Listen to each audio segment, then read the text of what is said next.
안녕하십니까, 레필입니다. 10월 28일 코오롱 플라스틱 보도록 하겠습니다. 증시 보겠습니다. 오늘 코스피 코스닥 상승 하락을 또 반복을 했는데요. 결국에는 마지막에 또 좀 급락 비슷하게 좀 하락을 하면서 마무리를 좀 했습니다. 그래서 대부분의 그런 종목들이 막판에 좀 하락을 많이 했고요.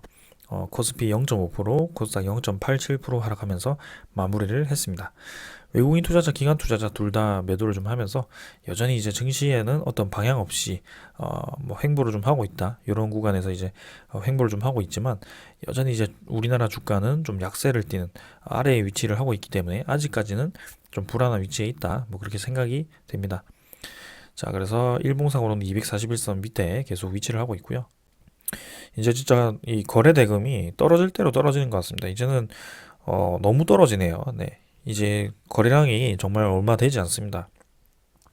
거의 연중 최저치를 찍을 정도의 그런 거래량이라고 생각을 하고요. 그만큼 증시에 지금 관심도가 많이 떨어졌다. 특히 우리나라 증시요. 그래서 다우라든지 나스닥은 이미 이렇게 V자로 올라와 있는데요.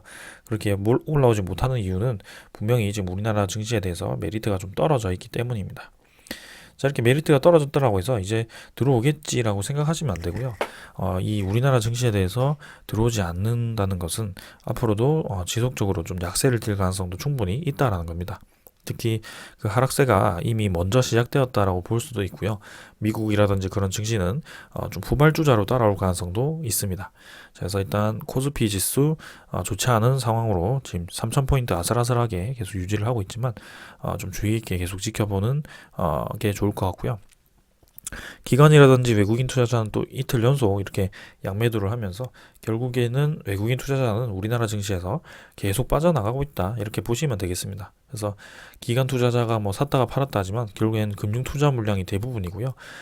좀 장기적으로 투자하는 그런 종목, 이 투자자들, 특히 연기금이라든지 투신이라든지 이런 투자자들은 몇몇 종목 제외를 하고는 이렇게 전체적으로 증시에서는 계속 나가고 있습니다. 그래서 이런 것을 보게 된다면 확실히 우리나라 증시는 조정을 받고 있다라고 생각을 하시면 되겠습니다. 저번에도 말씀을 드렸는데요. 증시가 떨어질 때는 이런 식으로 떨어지거든요. 이 중턱에 대해서 너무 이렇게 올라가겠구나라고 생각을 하시면 안 되고요. 이렇게 올라가다가 다시 한번 꺾일 때쯤에는 다시 한번 내려갈 수도 있겠구나라고 생각을 하는 게 맞습니다. 그래서 지금 모든 종목이 다 내려가는 건 아니죠. 확실히 이제 관심 받고 있는 종목은 또 이렇게 장이 좋지 않을 때도 결국에는 꾸준히 우상향을 하고 있는 그런 모습이 보이는데요. 그런 종목들 찾아서 투자를 하는 것이 맞다라고 보여집니다. 자, 지금도 코스닥 또 올라갈 듯 말 듯 하면서 일정 부분에서 계속 이제 저항을 받는 모습이죠. 이렇게 이제 저항을 받는 모습이었는데요. 일단 그래도 코스피보다는 좀 강하게 움직이고 있습니다. 241선 위에서 좀 자리를 잡았는데 얘도 좀 더 지켜보는 게 좋을 것 같고요. 21선 위로 들어주면서 좀 추세 자체가 전환이 되는 그런 움직임이 나올 때까지는 조심하는 게 좋을 것 같습니다. 외국인 투자자 역시 코스닥에서 또 이틀 연속 매도나 했고요. 기관 투자자도 조금 매도를 했습니다. 그래서 전체적인 증시 분위기가 썩 좋지는 않았고요. 해외도 마찬가지로 지금은 좀 침체기로 썩 좋은 편은 아닌 것 같습니다. 지금 보시면 다우, 니케이 상에 전부 하락했고요. 나스닥도 마지막에 하락을 하면서 마무리했었네요. 자, 환율 같은 경우는 오늘 3원 정도 내리면서 일봉으로는 그래도 하락세를 조금 멈추고 이 1170원 정도에서 또 이제 자리를 좀 잡는 모습인데요. 자, 그래도 21선이 좀 꺾이면서 환율의 이 급상승에 대해서는 어느 정도 제동이 걸린 것이 아닌가라는 생각을 좀 하게 됩니다.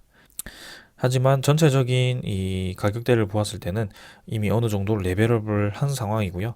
이런 데서 이제 좀 자리를 잡다가 또 한번 추가적인 더 상승이 충분히 나올 수 있다라는 겁니다. 그래서 이런 거 계속 주의해서 보겠습니다.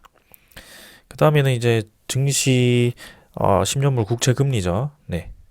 국채 금리를 보게 되면 오늘 미국 주식 국채 금리 이제 1.54%, 그래도 이제 조정을 좀 받고 있죠. 열심히 좀 올라가다가 좀 떨어졌습니다. 그래서 지금은 전고점까지 채 찍지 못하고 수익률이 좀 떨어지는 모습이고요. 이런 모습은 그래도 금리 인상에 대해서 조금 이제 압박이 완화가 되고 있다, 뭐 그렇게 보시면 되겠습니다. 자, 그래서 그 덕분에 또 미국 선물이라든지 유럽 선물이 조금은 올라가는 모습인데요. 자, 내일 우리나라 증시 금요일인데 또 어떻게 움직일지 금요일마다 이제 좀 증시가 좋지 않은 모습이 많았기 때문에 일단 금요일에는 좀 보수적으로 투자를 하는 것이 좋을 것 같고요. 자, 그래서 오늘 이 정도로 보고 네, 마치고 종목 보도록 하겠습니다. 네, 네, 코오롱 플라스틱 보겠습니다. 700원 하락해서 16,600원으로 마무리를 했고요. 자, 오늘도 하락을 좀 했습니다. 마지막에 이제 증시가 좀 떨어지면서 하락을 해버렸고요. 원래는 이제 이 라인 자체를 좀 잘 유지를 하면서 오늘도 네, 잘 올라가던 그런 모습이었는데요. 참 후반으로 갈수록 네, 지수가 좀 밀리면서 이런 식으로 하락을 한 것 같습니다. 자, 그래도 다행인 것은 16,600원 정도 네, 이 지지 라인을 아직까지는 지키고 있지만 만약에 내일도 이제 지수가 좀 좋지 않게 진행이 된다면 추가적인 더 하락을 할 수도 있는 그런 자리라고 생각을 합니다. 그래서 여기서 이 지지 라인이 이제 무너졌을 때는 꽤나 이제 하락을 할 수도 있거든요. 그래서 15,000원대라든지 이쪽으로 추가적인 더 하락이 가능한 부분이 있습니다. 하지만 중장기로 보았을 때는 결국에는 네, 이렇게 이평선 갭들을 메우고 다시 한번 올라갈 수 있는 그런 종목이기 때문에 뭐 크게 네, 걱정할 필요는 없을 것 같고요. 21선 추세 자체가 조금 꺾였죠. 그래서 오늘 정도에서 좀 양봉으로 밀어 올려줬으면 좀 괜찮은 그림이 나올 뻔했는데 아직까지는 네, 그런 움직임이 나오진 않고 있습니다. 자, 그래서 거래량 자체가 지금 많이 죽어 있는 상태이죠. 그래서 거래량이 78만 주로 좀 죽어 있는 상태이고요. 이렇게 이전에 터져주던 그 거래량이 좀 나와줘야지 괜찮을 것 같습니다. 자, 그래서 거래량이 실릴 때까지는 조금 더 시간을 두고 지켜보는 것이 중요할 것 같고요. 이 양운선 구름 유지를 해주면서 진행을 하는 것이 좋을 것 같습니다. 자, 그래서 내일 정도에는 좀 양봉이 나오면서 다시 한번 이 추세를 좀 지켜주는 것이 좋을 것 같은데 한번 내일 장 지켜보도록 하겠습니다. 오늘 투자자는 네, 기간 5,300주 팔았고요. 외국인이 15,000주 매수하면서 오늘은 조금 매수를 했습니다. 그래서 조금 이제 외국인이 매수를 해가지만 뭐 크게 그래도 뭔가 딱히 눈에 띄는 수급은 없고요. 이 정도로 뭐 마무리를 한 것 같습니다. 자, 그래서 코오롱 플라스틱은 이 저점 라인 지켜주는지 지켜보면 되고요. 여기서 반등을 해주었을 때는 21선 추세를 다시 살려주는지 그런 식으로 좀 지켜보는 것이 좋을 것 같습니다. 그래서 아직까지도 이 21선과 61선 갭이 조금은 벌어져 있기 때문에 이 이평선을 조금 네, 갭을 메워가는 그런 과정이 나올 수도 있습니다. 그래서 조금 단기간으로는 15,000원 정도까지도 좀 하락이 가능한 그런 자리이기 때문에 조금 여유롭게 지켜보는 것이 좋을 것 같고요. 만약에 반등을 해준다면 21,000원까지도 네, 상승이 가능한 그런 자리입니다. 그래서 결국에는 미래의 가치, 미래의 이 소재주, 플라스틱에 대해서 관심을 가질 만한 그런 종목이고요. 플라스틱 엔지니어링이 핵심입니다. 그래서 차량 경량화, 특히 이제 수소차, 전기차가 진행됨으로써 차량 경량화가 필수인 그런 종목이기 때문에 계속해서 플라스틱 관련해서 주목을 받을 수밖에 없고요. 지금은 플라스틱 기업들이 좀 이전보다는 관심을 좀 못 받고 있습니다. 확실히 수급들이 조금은 다른 테마로 특히 최근에 보면은 좀 메타버스라든지 아니면 네, 좀 그런 비트코인 관련한 그런 종목들이 좀 크게 올라가는 모습이 많이 보이는데요. 다시 한번 이제 플라스틱 쪽으로 수급이 몰릴 때가 되면 또 크게 올라가는 그런 움직임이 나올 것 같습니다. 자, 그래서 계속해서 한번 지켜보도록 하겠습니다. 코오롱 플라스틱. 네. 오늘은 그래서 뭐 크게 네, 말씀드릴 거 없이 넘어가도록 하고요. 네, 코오롱 플라스틱에 대한 실적도 이제 좋게 예상되는 그런 상황이기 때문에 조금 더 실적 발표도 기다려 보겠습니다. 그래서 3분기 실적은 이제 다들 이제 좋게 나온다고 예상을 했기 때문에 거기에 대해서 좀 주가가 이제 이 반영이 좀 된 모습이고요.